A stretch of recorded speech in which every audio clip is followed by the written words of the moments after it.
There you go. Alrighty. That is it on? Yeah, it's on. Alright, so pretty much what I'm asking for is this. Right? I want to make sure that you guys know to actually show me the work. So you don't want to just say this equal this. I need to see work. So for example, if you were saying like say I don't know, let's see. 1 and 2 are. So we'll pick one. Let's say I'm looking at this, right? B is the same on these two, right? That means I'm looking at my A here is from 4 to 2. I'm doubling, so I'm looking for 4 to 2. I am time 4. So I know, some kind of relationship need to be shown. So in the papers, writing part, I will probably write it like this. Experiment 2 and 4, right? You can say concentration of B is constant.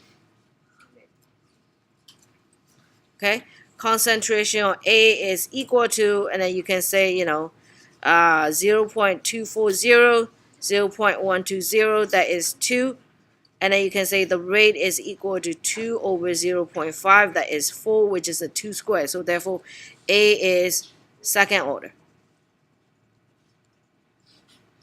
Right? And then you can do the same thing for the B. Find where the A is constant and then talk about it. Okay?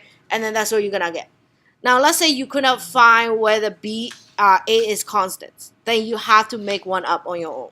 Okay? To talk about this. I'll talk about this from one of our homework problem. The last time I kind of talked about it a little bit. I'll go back to that one again. Okay? Let's talk about B. Oh, maybe some of you guys are still writing. Let's talk about B. So what did B say? What did B asking? Okay, you just plug it in. Find K. Plug it in. You can plug in any line that you want. So you're going to say B, any line that you want. I'm just going to plug in simply line 1 because I saw that one. Equal to K 0.24 square 0.48. K is equal to.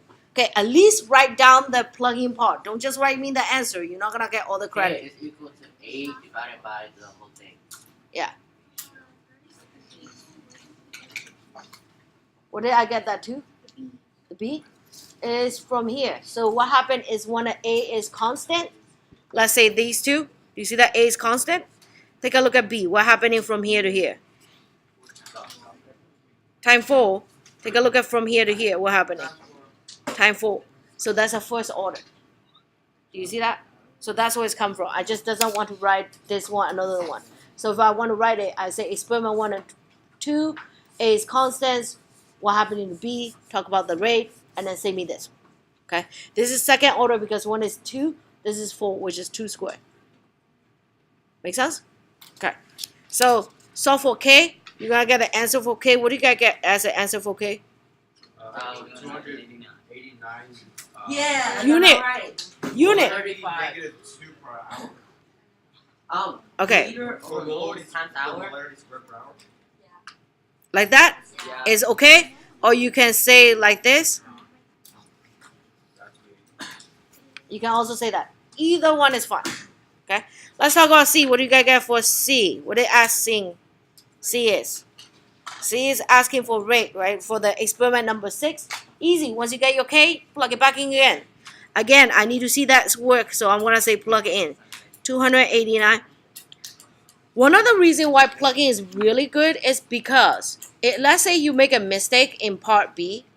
You're going to plug that number into C so that the reader can tell, the grader can tell, oh yeah, they just make a mistake on the K, so therefore their answer is wrong. This one is wrong, right? Okay? The Yeah, that one is wrong because it's a molarity square. Yeah.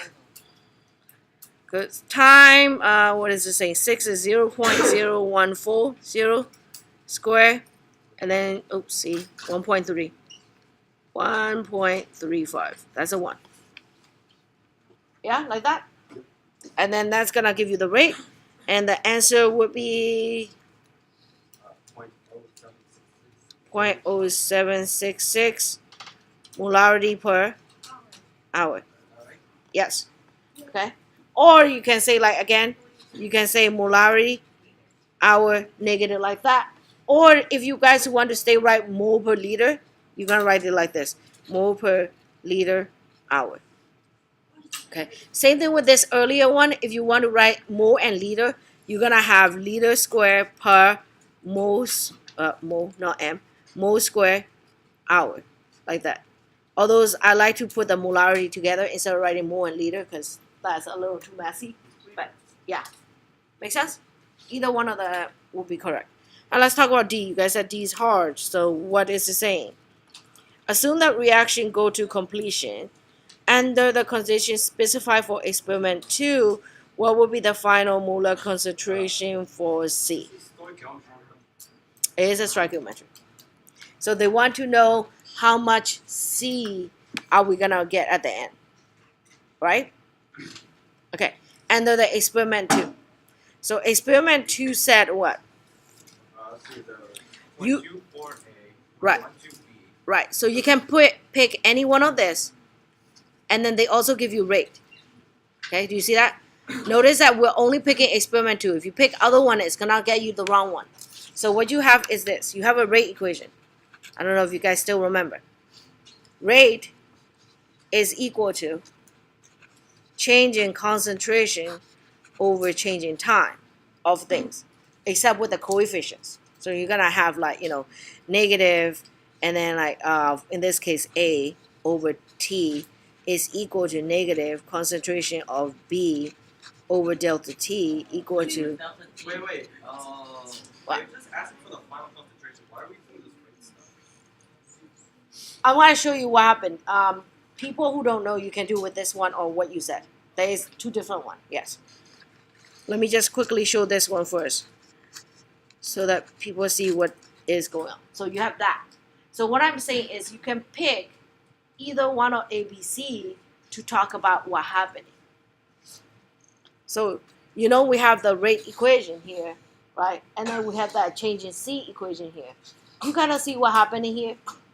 So A is decreasing at the 3 times the C rate. Do you see that? If you're looking at this, which is the same thing as what Kevin was trying to say. If you look it up here, you can also tell from the balance equation.